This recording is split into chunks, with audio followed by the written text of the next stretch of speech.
হাশরের ময়দানে নবীজি উম্মতের চিন্তায় বিভোর থাকবেন। একবার দৌড়িয়ে হাউজে কাউসারের কাছে চলে যাবেন নবী। না জানি তার কোন উম্মত হাউজে কাউসার থেকে পানি মাহরুম হয়ে যায় কিনা। আর একবার দৌড়ায় চলে যাবে মিজানের কাছে, না জানি কোন উম্মত আমল ওজন দেওয়ার সময় ধরা পড়ে যায় কিনা।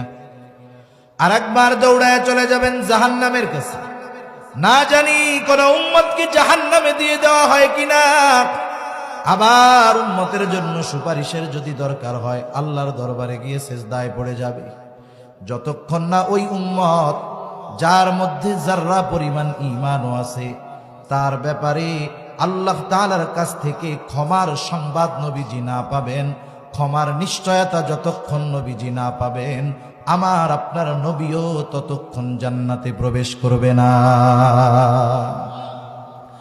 তাহলে বলেন, আমার আপনার সবচাইতে বড় মুসিবতে যে আমার জন্য কল্যাণকামী, তার চাইতে আমাকে আপনাকে কেউ ভালো বেশি বাসতে পারে না, ঠিক কিনা বলে?